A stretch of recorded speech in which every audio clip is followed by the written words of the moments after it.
안녕하세요. 조반장의 건축일기 조반장입니다. 15번째로 비계 설치와 2층 옹벽 거푸집이 오늘의 작업 일지인데요. 자재도 양중하고 옹벽 설치하고 옹벽에 철근, 전기, 설비까지 하는 작업입니다. 이 과정은 총 10일이 걸렸고요.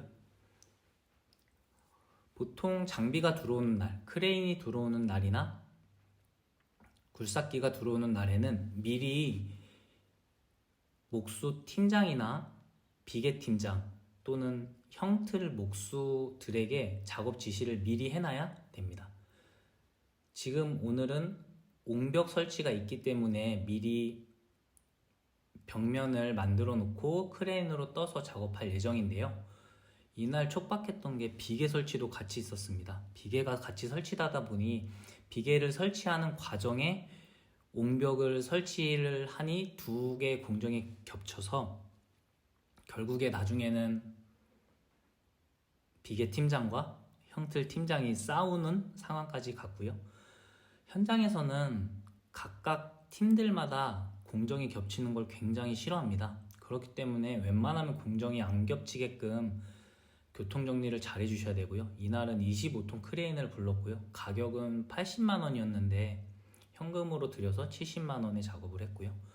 보통 이렇게 옹벽을 만들어 놓고 이걸 통째로 들어서 설치를 하게 되는데 이런 작업을 야길이라고 합니다. 일본 말인데 한국말로는 정확히 한 명칭을 모르겠고요. 지금 보이시는 대로 1층 옹벽에 있던 것을 껴서 그대로 2층으로 올리게 되는데요. 이때 목수들과 크레인 기사들이 합이 잘 맞아야 금방 끝나고 안전하게 끝낼 수 있습니다. 지금 하는 작업 자체가 굉장히 위험한 작업이기 때문에 사실 신경이 곤두서 있는 상황인데요.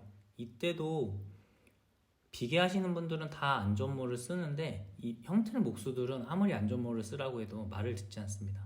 지금 보이시는 대로 거푸집 만들어 놓은 것을 통째로 올려버립니다. 이렇게 올리면 시간이 굉장히 절약이 되는데요. 외부 거푸집은 이런 식으로 올렸습니다. 1층도 마찬가지로 이렇게 올렸고요.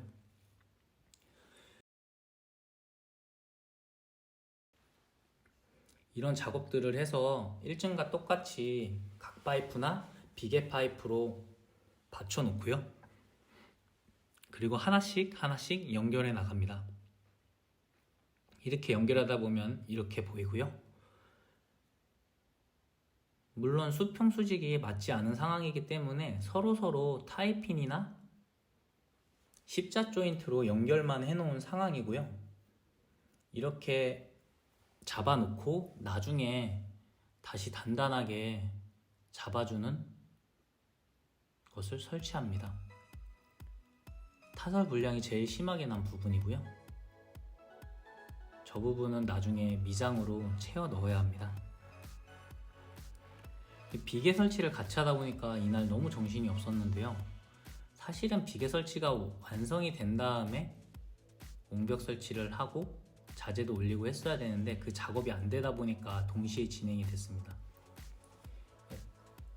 지금 눈에 보이시는 대로 외벽 유로폼은 다 설치가 된 상황이고요. 자재들도 전부 올라와 있습니다.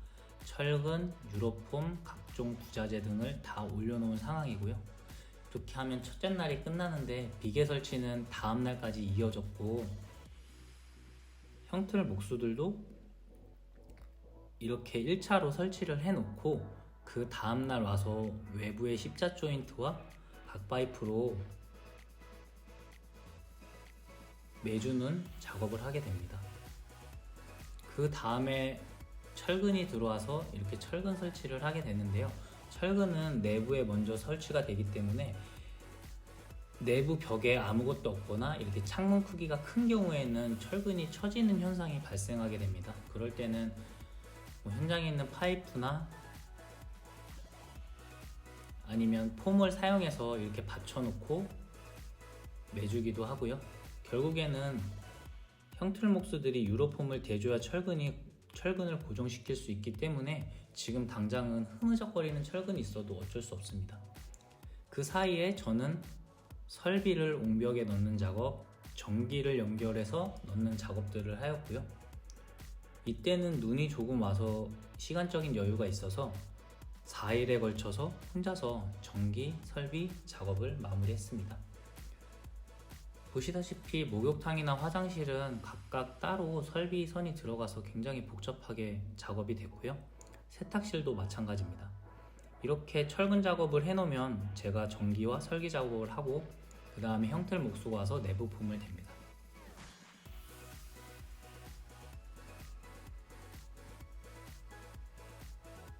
현장에 내부 폼을 대기 위해서 유로폼이 많이 쌓여있기 때문에 도면을 확실하게 보고 작업을 해야 합니다.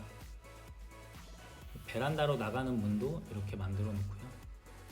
지금 사진을 굉장히 많이 찍어 놓고 동영상도 찍었는데 나중에 이 동영상과 사진을 보면서 어디 부분에서 막혔는지 확인을 할 때 굉장히 도움이 됩니다. 저 같은 경우에도 CD관을 제대로 묶지 않아서 타설할 때 묻혀가지고 굉장히 애를 먹었는데요. 주로 가로로 가는 CD관을 제대로 묶어두지 않아서 타설할 때 타설 압력에 많이 막히거나 떨어져 나간 것 같더라고요. 그래서 결국은 CD관이 죽어서 외부로 전선을 돌려서 시공한 경우도 있었고요. 2층 슬라브 도면을 만들어 놓은 것입니다. 이렇게 형틀 팀장이 만들어 놓으면 거기에 맞춰서 형틀 목수들이 만들게 되고요. 내부 폼이 붙기 시작하는데 총 10일이 걸렸습니다. 2층을 만드는데. 물론 눈의 영향도 있었고요. 일정이 안 맞아서 연기된 것도 있고요. 외부 폼은 다 붙은 상황이고요. 외부 폼이 붙은 다음에 내부 폼을 붙이고요. 지난번과 다른 색깔의 콘크리트가 나오는데요. 이건 어느 정도 말랐기 때문에 색깔이 이렇게 나오는 거고요. 1층 화장실의 경우에는 그냥 붙여뒀습니다. 그리고 새로운 거 옹벽으로 넣는 설비를 시공했기 때문에 이렇게 옹벽으로 들어가는 수도관들이 있는 거고요. 저희는 나중에 설비 작업을 안 해도 되게끔 작업을 했습니다. 창문 인방 쪽에는 보시다시피 전부 보강을 걸어줘야 되고요. 저희 집 창문이 전부 다 크기 때문에 이렇게 보강을 안 걸어주면 나중에 처질 수 있습니다. 보시다시피 창문 위에는 처져 있는 상황인데요. 나중에 보강을 걸고 틀을 넣고 다시 철근을 잡아주고 피복 간격을 유지시켜주는 작업을 한 번 더 합니다. 계단실도 마찬가지고요. 외부에서 보면은 이런 모습인데요. 설비들 자체도 다 새로운 거 부품을 사용했기 때문에 크게 하자가 생길 일은 없다고 보는데 집의 수명은 배관이 좌우하듯이 배관 자체랑 설비는 제대로 해놓지 않으면은 결국에 나중에 큰 일이 발생되기 때문에 설비 작업을 할 때는 항상 집중해서 도면대로 시공해야 합니다. 창문 인방도 마찬가지로 처진 거나 피복 두께를 잘 유지시켜 줘야 되고요. 한국에서는 이렇게 설비를 옹벽 안으로 넣는 것을 잘 안 합니다. 하자 때문에 잘 안 하는 게 있는데요. 그것은 이제 설비하는 사람들도 못 믿고 이 타설할 때나 이럴 때 아무래도 압력을 많이 받기 때문에 이런 거에 있어서 잘 안 하게 됩니다. 저의 경우에는 제가 직접 했기 때문에 이런 거에 있어서 이제 확실하게 작업을 할 수 있었고요. 창고동입니다. 동영상을 보실 텐데요. 이 계단이나 이런 데는 사실 비계 설치하기가 쉽지가 않습니다. 그래서 임시로 설치해 놓은 거기 때문에 항상 조심해야 되고요. 저 파란색 32mm 가는 태양광 선을 내리기 위해서 미리 선 두 가닥을 묻어 놓은 거고요. 저희는 태양광이 옥상에 설치되기 때문에 미리 관을 묻어서 선이 바깥으로 빠지는 게 아니고 안쪽으로 빠져서 계량기로 나올 수 있게 만들어 놓았고요. 콘센트 위치는 동일한 위치에다가 묻었고 콘센트들은 전부 연결되어 있기 때문에 저렇게 2구가 들어가게끔 만들어 줘야 됩니다. 하나는 들어가는 선이고 하나는 나오는 선이고요. 콘센트는 가구 배치나 이런 것까지 생각을 하지 못했기 때문에 방방마다 3개씩을 만들어 줬고요. 베란다 쪽에도 수도 하나를 빼줬고요. 스위치 높이도 당연히 똑같은 위치에 묻어줬고요. 외부 등 같은 경우도 높이를 동일하게 만들어서 좌우 간격 높이도 전부 다 맞춰줬습니다. 스페이서도 하나씩 다 껴져 있는데요. 이 스페이서는 사실 목수들이 껴야 되는데 잘 안 껴놓습니다. 예를 들어 뭐 20개, 20칸에 한 개씩, 위아래로 5칸에 한 개씩 이렇게 띄엄띄엄 껴놓기 때문에 이런 거는 이제 형틀 팀장에게 말해서 확실하게 피복 두께를 유지를 해달라고 말을 해야 되고요. 그렇게 했는데도 안 한다 싶으면은 건축주가 직접 하거나 보통의 경우에는 소장님이 다니면서 확인하고 피복 두께를 만들어줍니다.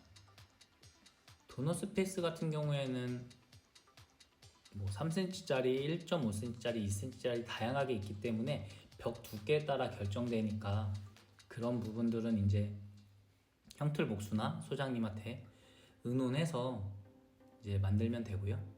화장실이나 저희 목욕탕인데요. 목욕탕의 경우도 보시면 TV를 설치할 생각으로 저렇게 콘센트랑 TV 랜선까지 뽑아놓은 상황이고요.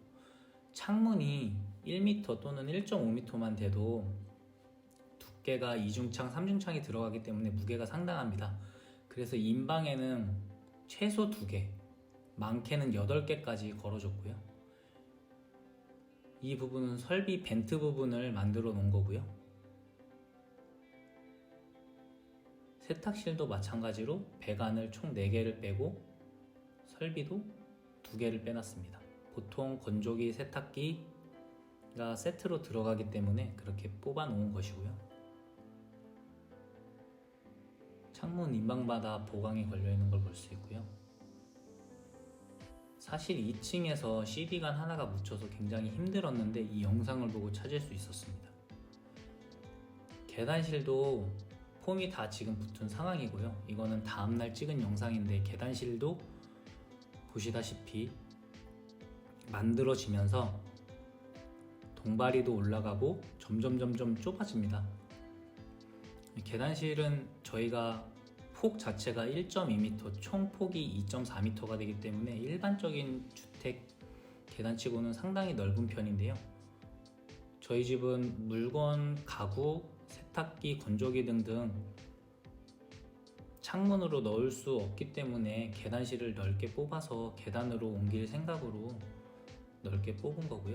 저희는 복도도 1.2m나 되기 때문에 소위 말해서 죽는 공간이라고 하는 계단실, 복도, 현관 이런 부분들을 굉장히 넓게 뺐습니다. 지금은 슬라브가 올라가면서 동바리가 받쳐져 있는 상황인데요. 이렇게 동바리가 받쳐지는 상황부터 이제 슬라브가 올라간다고 보면 되고요. 이때부터는 실내가 어두워지기 시작합니다. 그래서 랜턴 없이는 거의 한 치 앞도 안 보이는 수준까지 가는데요. 이거를 방지하기 위해서 창문 쪽에 저렇게 뚫어 놓기도 하고요. 그리고 이런 동바리를 받칠 때도 규격이 있습니다. 높이가 4m면은 각각 1m나 80cm에 한 개씩 받쳐놔라, 이런 식으로 다 시방서에 나와 있기 때문에 그렇게 동바리를 잘 받쳐주는지 확인을 하셔야 되고요. 보통 건축 소장님이 확인을 다 하시는데 건축 소장님이 놓칠 수도 있으니 건축주도 알고서는 잘 확인을 해야 합니다. 지금은 전부 다 받쳐놓은 상황은 아니고요. 사람이 지나다닐 수 없을 정도로 동바리를 받쳐야 되기 때문에 전부 다 슬라브가 완성된 다음에 방에서 방으로, 거실로, 복도로 하나씩 더 보강하면서 동바리를 받쳐주면서 나오게 됩니다. 저희 집은 층고 자체가 4m이기 때문에 일반적인 집보다는 높습니다. 그래서 형틀 목수들이 굉장히 작업하기가 힘들었는데요. 일반적으로 우마를 타고 올라가서 유로폼을 대는 경우가 흔치 않은데 저희 집은 1층, 2층 전부 다 4m가 되다 보니까 폼이 3장 온전히 들어가고 보가 들어가는 데는 또 합판으로 덧대주는 상황이 왔습니다. 유로폼 자체가 굉장히 썩기 직전, C급, B급이 거의 같이 섞여 있어가지고 면이 굉장히 고르지 않고 이게 재수가 없으면 유로폼이 터지기도 합니다. 목수가 잘못해서 터진다는 게 아니고 합판 자체가 오래돼서 삭아서 터지기도 하는데요. 이럴 때는 현장에서 굉장히 난감한 상황이 발생됩니다. 유로폼을 뗄 수가 없기 때문에 결국에는 다른 합판으로 막아주는 방법밖에는 없고요. 그럼 당연히 그 부분은 배가 나오기 때문에 나중에 할석을 해야 되고요. 지금 하나씩 수평과 수직을 맞춰가면서 작업을 하고 있는 거고요. 이렇게 수평과 수직을 맞춰서 작업을 하더라도 골조는 밑에서부터 몽벽의 끝인 4m 위를 체크를 해보면 최대는 5cm까지 넘어가 있는 경우도 있었고요. 보통은 2cm에서 3cm 정도는 차이가 났습니다. 수직 수평이 그 정도 차이 나는 거는 어쩔 수 없고요. 마감 붙을 때 석고나 미장으로 이 부분을 잡아줘야 합니다. 이렇게 내부 웅벽까지 유로폼이 붙은 상황이고요. 여기까지 총 10일이 걸렸고 다음 작업은 2층 슬라브 작업이 남아 있습니다. 오늘도 시청해 주셔서 감사합니다.